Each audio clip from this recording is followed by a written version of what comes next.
Good morning. Get in here, you guys. Get in here, stay in here. We are going to talk about branding. Today, I want to talk about how to make artists unforgettable. I just posted this video about branding, specifically Coco Jones branding on her last project, Why Not More. And the girls are fighting, okay? The girls are fighting. The girls want to fight me. Like, everyone is going back and forth in the comments where they're either like, yeah, she has a brand. You said it. She's an R&B sweetheart. She's an R&B darling. She's a little bit more modest than other artists. And I think because of that, everyone says she doesn't have a brand. Like, baby, this has nothing to do with modesty. This has nothing to do with modesty. This has nothing to do with her undeniable talent. This has nothing to do with her skills, any of that. We are talking about branding. The music industry is crazy. It's okay if you're uncomfortable. If you are scared to network, just understand you're scared to build connections. You're scared to connect with the people that you make music for. Then that's how you grow a fan base, is through networking, is through connections. And again, your network is your net worth. How are you going to build a following? How are you going to build cultural equity? How are you going to grow if you are too scared to network? So Reese Oliver said, what's the best way to get yourself seen by a label or music industry professionals? What are you doing now? The best way to get yourself seen is by making yourself undeniable. The way that you make yourself undeniable is you lock in on your branding and you consistently promote. I'm not saying you burn yourself out. I'm not saying you post every day of the year. You find a posting consistency that works with you, your bandwidth, your schedule. We don't all have the same 24 hours in a day. Some of us have kids. Some of us have a full-time job. Some of us, still need to be in the studio finishing up our music and everything. So you have to figure that out. It all comes from within. Knowing what to talk about, knowing how to find the people that you make music for, all of that. You made this music. You are the artist. You are the creative. Tap inward. Stop looking outward. Stop worrying about getting the attention of people from labels and all of these things. If you focus on your art, if you focus on connecting with the people that you make music for, that comes from within, just like that music did, just like your drive did, just like your inspiration did. So let's get into this today, though. I really want to talk about branding. So what I'm going to do some examples.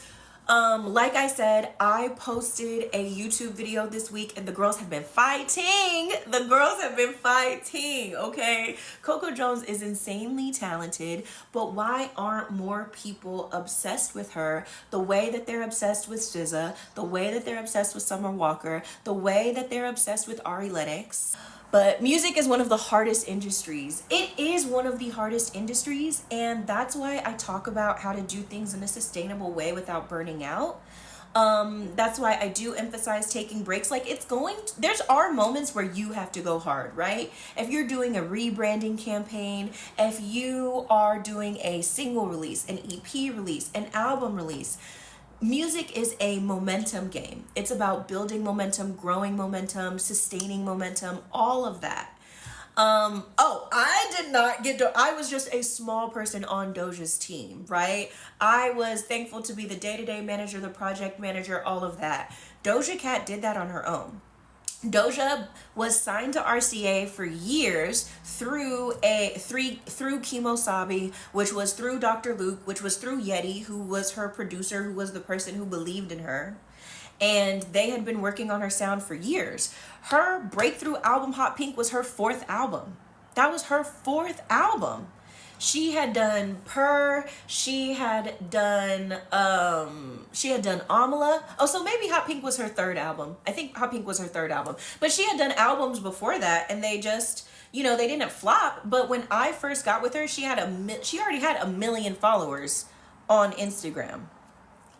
So the cornerstones of her brand are authenticity. She has a cult fan base that used to watch her make songs on her keyboard and on these live streams. Doja used to be live on Instagram for 12 hours at a time, right? She treated this job like it was her job. So she built her fan base. And so when she started going viral and stuff for Moo, that was like people were like, oh, that's her. You know what I'm saying? The people who support her, it's yes, we like this. Even though she was signed, she did not have the she did not have the support of her label. She had to make her label believe in her. So that's why so many unsigned artists think that being signed is the bar. So many artists, when they get signed, they have false expectations of what it takes to stay signed, of what it takes to be a priority at a label, of what it takes to have them actually invest in them. So again, I am not here to sugarcoat things. I'm not here to tell you what you want to hear. I am here to tell you the truth. I'm here, and I was really here to talk about branding, but then we got into all of this. So branding is more than just a vibe. It is the feeling that people get when they see your name, when they hear your music, when they see you. And so the reason why social media is so important is because that is the fastest way to build a brand. So again, branding is not just a logo or a photo shoot. It's the story that people associate with you, the feeling that they get, the emotional container for your music, right? Help you expand what is already there, right? Because that's what I have done with tons of artists when, because the label doesn't know artists personally and the brands don't know artists personally. So when you need to do things with artists, you have to have someone who was on an artist team. So that's what I did. Like, these artists knew, they might have known the creative and what they wanted to look like for the songs that they created. But that's the thing, is that they were building this world since the studio. A lot of people just think like, oh, let me just write some words, let me get some beats, and it's like, no, like, artists, signed artists, it's a whole fucking world that they see, they have a vision for in their mind. They're like, this album makes me feel chilly. When I wrote it, I felt isolated. I want the visuals to be like I'm on Neptune. You know what I'm saying? Like, Neptune is this cold planet, like all of these things. That's the signs of a real artist, which is defining branding for music artists. Is anyone interested in me defining branding for music artists? If you are, let me know. Okay, let's get into the tea. So, your branding elements, write these down. If you have somewhere to write this down, write these down. Your branding elements are 1, visual identity, 2, message and values, 3, your emotional tone, 4, your audience promise. What are your values? What are you promising your audience, right? And then number 5, how people describe you without hearing your music. So, do you have all of these brand elements? Do you know what all of these brand elements are? Okay, so we can give examples. Oh, let me run through them again. Okay, so the brand elements: defining what it is. Did anyone get number 2 written down? Don't worry, I've got you guys. I will go back over it, okay? So examples of brand elements: A, visual identity. Oh my gosh, not the makeup on my finger. A, visual identity. B, message and values. C, or I should do 1, 2, 3, my bad. 1, visual identity. 2, message and values. 3, emotional tone. 4, your audience promise. And 5, how people describe you without hearing your music. So, examples of this is your visual identity, how your brand looks across all platforms. That is your visual identity. Not just a logo, the colors, the fonts, and a logo, but also the photography style, right? Your music video and your social content aesthetics. When you're posting on socials, it should not be all of this, look at me, out now, look at my video, look at this asset I just released, look. Nobody cares, okay? So it cannot be all aesthetic promotional content, and it also can't be a bunch of rants. It also can't be a bunch of stuff that has nothing to do with your content. So you cannot build a brand around who you are as a person and people just liking you, and then expect when you release music for them to support that as well, unless they're really locked in. And you also cannot create a world around your music if all you are doing is promoting your music. That's not world building. That's promotion, And it's annoying. It's like you're the dude in the parking lot trying to hand out CDs, where it's like, I respect the hustle, but there's other ways to get people to listen to your music, right? That is kind of aggravating. It's kind of annoying. It's kind of like, all right, sometimes you buy the CD trying to support homie, you put it in and it's a blank CD. And that's what you get trying to help a brother on the come up. You know what I'm saying? So visual identity, how your brand looks across all platforms, colors, fonts, logos, photography style, music video, and social aesthetic, your stage design, your wardrobe, your cover art, right? Think, can I recognize your vibe with the sound off? Can I do that? Can I recognize your vibe with the sound off? Message and values, what do you stand for? And what your audience can count on you for, right? So is it self-love? Is it transparency? Is it chaos? Is it healing? What do you stand for? I think message and values is really what's missing from Coco Jones' brand. I do not understand what you stand for. What themes do you consistently explore? And if your brand has a message in one sentence, what would it be? Yes, there is a place where I upload these live streams. It's in my paid members only website. It's called the Inner Circle. Membership opens up the first week of every month. I might post one here or there on YouTube, but that is where I am faithfully and consistently posting these live streams every week, is in my Inner Circle. 3, emotional tone. How you make people feel. Branding. People either don't understand it or they feel like you're doing too much if you want to talk about it. So emotional tone, how you make people feel. Are you raw and vulnerable like SZA? Are you empowering like Meg Thee Stallion? Are you mysterious like The Weeknd, right? Are you chill like Brent Faiyaz? Think, if your music was a mood board, what emotions would dominate? Okay? Number 4, the audience promise. I think this is something that people might like, what are we talking about? What the fuck is an audience promise, right? Does anybody know what an audience promise is? What do y'all think that is? Let me know in the comments. What do you think about Benson Boone branding? I don't know Benson Boone, babes. I'm so sorry. I am not up on everyone in the music industry because my job is just constantly helping my clients and stuff. So I don't have a lot of time to discover who's on the come up unless they're undeniable and they break through. I'm just not gonna know random people's branding, unfortunately. What's in it for them? What the audience can expect from you. Yes, exactly. F note the visionary. Exactly. So your audience promise is what the audience can expect from you. Andrew said the same thing. Lily said the same thing. Yes, you guys are like on the money with what your audience promise is. So the experience that your fans can expect from you every time. So are you going to give them heartbreak anthems? Are you, is it high fashion pop with an edge? Are you the safe space or the main character energy? Think, why do fans come back to you over and over again?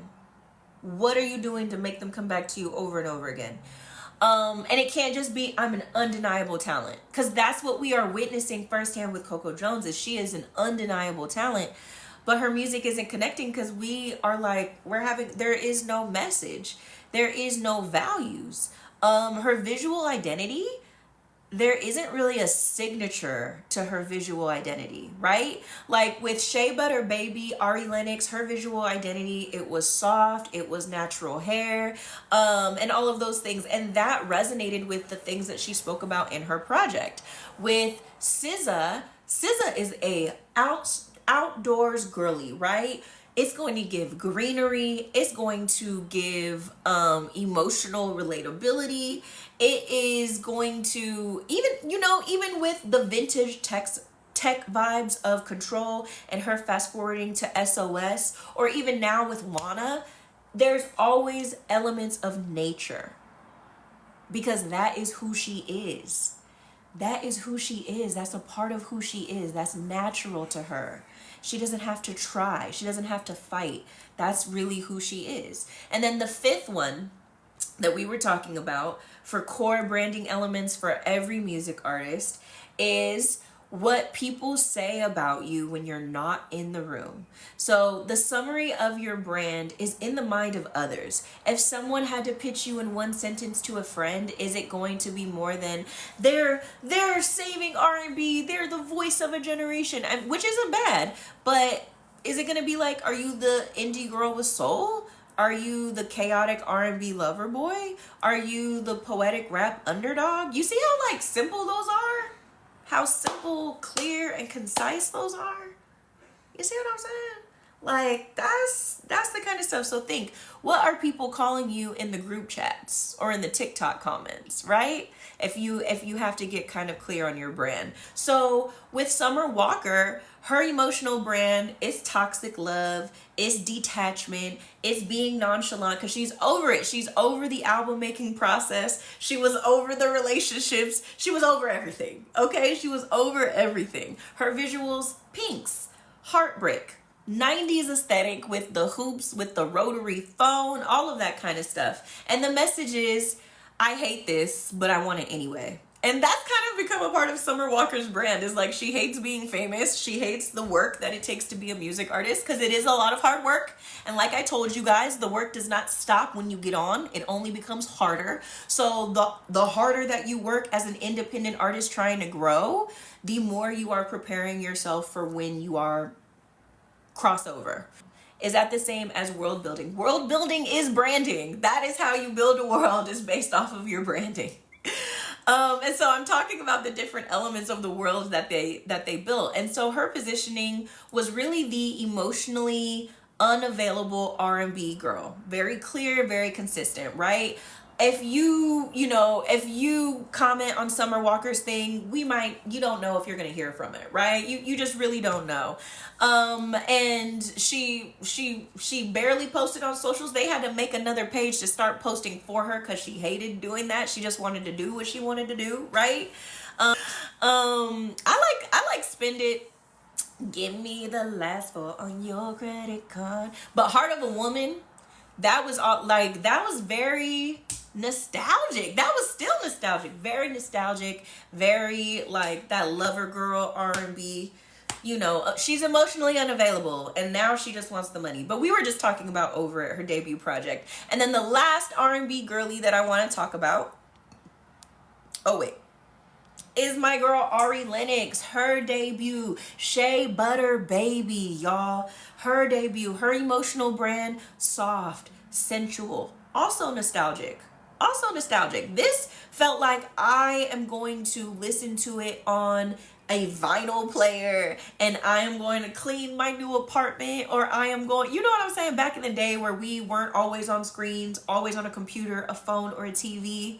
Ari used to troll too. Look, that's a part of her brand. Ari, very much, she would be on them lives and she would cuss you out if you had something to say. Look, she like, that's very, very real, very direct. Like, you know what I'm saying? And even with her past release, she called out her label on her socials saying that they were gaslighting her, talking about, we don't believe in running ads. Bitch, the bare minimum. There's a whole digital marketing department. What do you mean? What do you mean? What do you mean? Okay.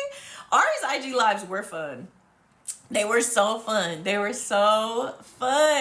Crazy. I actually did listen to this on my vinyl player. Exactly. That's what I'm saying. That homegrown Dreamville energy. Yes. Back when she was locked in with Dreamville. But her lane was the funky, quirky, sensual one in Dreamville. Like that was like the funky, quirky, sensual, and the first lady of Dreamville. Her tones were warm tones, throwback vibes. Look, she got the little shag rug and the silk with the little, we don't know if it's a blunt or a cigarette. Very, very. I don't think she's in Dreamville anymore. I don't. If you guys go onto Apple Music and you scroll at the bottom of her most recent release, at the bottom, does it say Dreamville? I think that's how you can tell. But the key takeaway is that what made them unforgettable was their branding. That's what made them unforgettable. It was their branding. And so branding wasn't an afterthought. It was the foundation. That's what it needs to be for you. Branding needs to be the foundation that your world is built upon. If you are trying to build a world, that's where it starts, is with your brand. So what does this mean for you as an artist without a label or without a full team? It means that branding is even more important because that's how people remember you between drops. That's how you can just tap back in with your fan base without burning out, right? But if you don't define your brand, people will just make one up for you or just forget you altogether. So get locked in, work on your branding. But this convo is exactly why I created my branding guide 2.0. If you're looking to work with me, run to the link in my bio. You can book a one-on-one session. You can book a discovery call. My premium service client list is now open.